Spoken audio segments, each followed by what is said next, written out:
ইরানের সামরিক সক্ষমতার তেমন কোনো ক্ষতিই করতে পারেনি আমেরিকা। তেহরান বলছে যা ধ্বংস হয়েছে তা শুধু দেখানোর জন্য। আসল শক্তি এখনো অক্ষত। গোপন ঘাঁটি, ভূগর্ভস্থ টানেল আর লুকানো অস্ত্র ভাণ্ডারে জমা রয়েছে হাজারো মিসাইল, ড্রোন আর বিধ্বংসী প্রযুক্তি।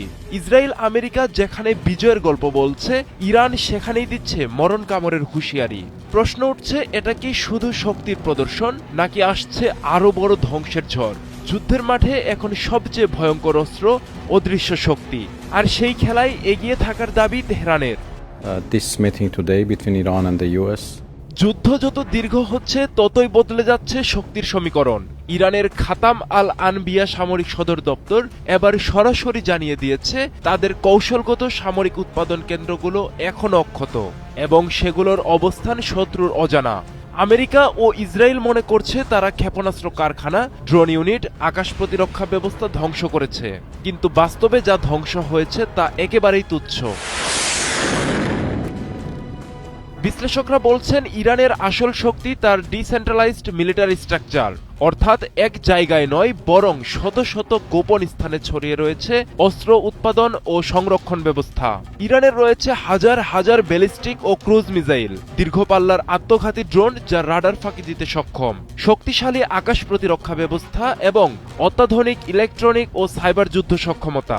সবচেয়ে বড় বিষয়, ইরান পাহাড়ের নিচে ভূগর্ভে এবং টানেল নেটওয়ার্কে এসব স্থাপনা তৈরি করেছে যা স্যাটেলাইট বা বিমান হামলায় ধ্বংস করা অসম্ভব। বিশ্বের সবচেয়ে শক্তিশালী সামরিক জোট হয়েও কেন ইরানকে পুরোপুরি দমন করতে পারছে না ইসরায়েল আমেরিকা জোট? প্রথমত, ইন্টেলিজেন্স গ্যাপ। ইরানের প্রকৃত সামরিক অবকাঠামো সম্পর্কে তাদের তথ্য অসম্পূর্ণ। দ্বিতীয়ত, ইরানের ভৌগোলিক অবস্থান। ইরান একটি বিশাল পাহাড়ি ও জটিল ভূখণ্ড, যেখানে সরাসরি সামরিক অভিযান চালানো অত্যন্ত কঠিন। তৃতীয়ত, এজিমেট্রিক ওয়ারফেয়ার।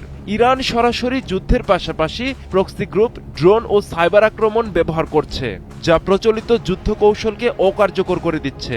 আর চতুর্থত, দীর্ঘমেয়াদী যুদ্ধের চাপ। যুদ্ধ যত দীর্ঘ হচ্ছে তত বাড়ছে ইসরায়েল আমেরিকার রাজনৈতিক ও অর্থনৈতিক চাপ। ইরান ইতোমধ্যেই হুঁশিয়ারি দিয়েছে আরও বিধ্বংসী ও ব্যাপক হামলা আসছে।